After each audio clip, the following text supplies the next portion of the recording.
I'm going to start off today with some spoilers. Some spoilers from the year 1957, so be warned. In 1957, Joanne Woodward won the Academy Award for Best Actress for her starring role in The Three Faces of Eve. She portrayed Eve White, a woman with dissociative identity disorder, or, as it was then known, multiple personality disorder. The very abridged story is this. Eve suffers from extreme headaches and bouts of amnesia. She seeks relief and ends up seeing a psychiatrist who helps her to remember a traumatic event from her childhood, an event that is determined to be at the root of her disorder. What was the trauma that caused Eve's personality to fracture?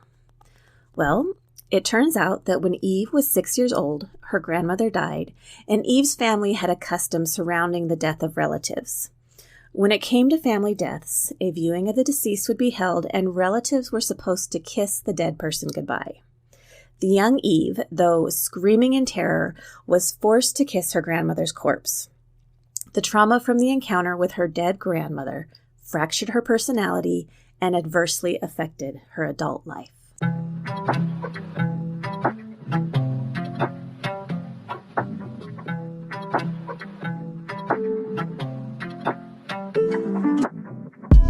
Welcome to Death Becomes Her, the minicast where we spend 5 to 10 minutes discussing death, dying, and grief from a variety of angles. I'm your host, Layla Kelly.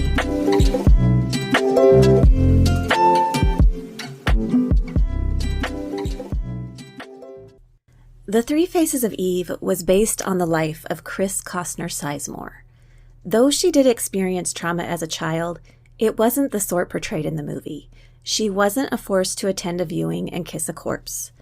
I have to agree that's a pretty messed up scenario, and it was a very unsettling scene in the film. But that was Hollywood taking liberties. That scene was a fabricated story. However, it does bring up a question. Is being present during the end-of-life period or viewing the body of a dead friend or family member, is that detrimental to young ones? Will it traumatize them? The most common comment that I hear on the topic of viewing the dead, and this comes from adults, is I don't want to remember them like that, or I don't want my child to remember them like that. That seems like a valid enough concern, so I posed that question to a mom who had lost a child in a traumatic accident. This is what she said. I don't think about how she looked in the hospital every day. Hardly ever, in fact. You just miss them. And you think about their flaws, now humorous, their smell. Sure, sometimes a sound or smell triggers the word hospital in your mind, but that passes through you. The good memories stick. For her, it's not the last glimpse of her child that is lodged in her thoughts. It's the lifetime of memories. Those are the things imprinted in her mind. The same mom also shared a bit about her young son's reaction to her daughter's death. He was 8 years old at the time. Due to the extensive nature of the injuries, he was not allowed to see his sister. She said that this made him angry. He wanted to see her. Of course, at the time, he didn't understand the entire situation, but all the same, at the age of 8, he had strong personal feelings about what he wanted. Here's another example, and I know this one very well. It's about a 10-year-old girl. A 10-year-old me. That's how old I was when my favorite auntie died. She was in her mid-30s. About 2.5 years earlier, she had been diagnosed with a rare disease called amyloidosis. The disease attacked her kidneys and weakened her until she was in a wheelchair and needed assistance for daily activities. She did dialysis daily. My family took an active role in her care, and I witnessed doctor's appointments, struggles, and occasionally I got to hang the bag for her dialysis medication on the IV pole. These things made me sad. They were certainly troubling, but they weren't scary. They were just things that were happening. When she did die, I remember a discussion occurring between my parents. We were in the car traveling to the town where she had died. My dad had been asked if he wanted to see his little sister's body. If so, they would hold off on the cremation until he was able to do that. My parents decided that it would be okay to proceed with the plans, no need to wait for us to arrive. In other words, they didn't want to see her. I remember thinking, I want to see her, but I wasn't asked, and it wasn't something that I thought I should share. So to this day, I wish I would have seen her. I feel like it really would have completed something in me. That's all I can really say about my own experience with that. But just because an 8-year-old boy and a 10-year-old girl want something or think that something should happen in a certain way, it doesn't necessarily mean that it's a good decision, right? Adults know best. They know better what children can handle than the children do, right? Well, maybe sometimes. But I'm still convinced that in the case of my auntie, I knew what I could handle and what would have brought me a little bit of relief. I don't think that I was a special child. I didn't have an advanced, deep understanding of my emotions. I think I was average, and that most of us average people know what we can handle from a young age. If a child makes a choice to participate in end-of-life care or has a desire to view their beloved person, odds are they can handle it. I want to tell you another personal story about something that I observed several years back. I was now an adult. A young girl, maybe 9 or 10, had been hit by a car and killed.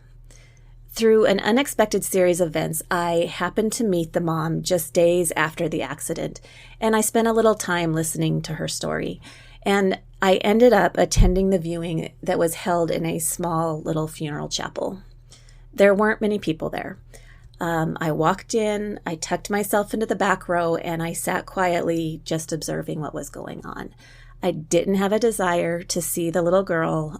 I didn't know her, so I didn't view her. A handful of adults were visiting off to one side, and a smattering of children were running around the chapel. It was unlike any scene that I'd ever witnessed. In my experience, viewings are solemn. Maybe there's a little occasional hushed laughter at a favorite memory, but still solemn. The kids were not solemn. In fact, they were kind of running amok, like it was some kind of recess in a really weird setting. I found their behavior shocking, at least initially. They would play, and then one would peel off from the group and go check in on their deceased friend. They would look at her, touch her, pick up her lifeless hand and let it drop. They'd return to playing, and before too long, another child would check in on the casket. Their curiosity wasn't censored. They weren't terrified. They certainly didn't appear traumatized. They were just curious and seemingly taking it all in. It was eye-opening. It seemed that they had missed the cultural memo, the one that tells us that dead bodies are scary, that they are not to be touched.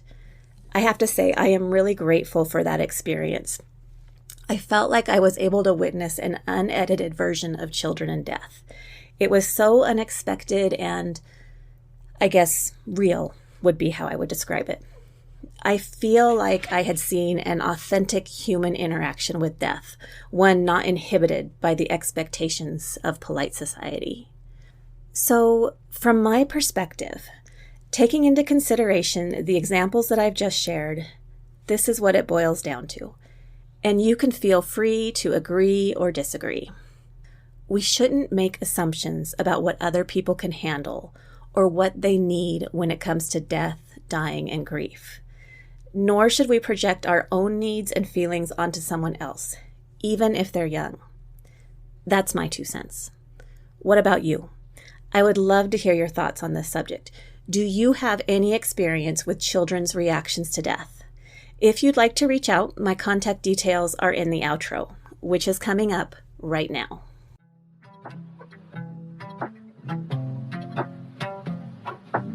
Thank you for listening to the Death Becomes Her minicast. Connect with me, Lyella Kelly, at www.leavingwellmt.com. Special thanks to Roman Belov for our intro and outro music.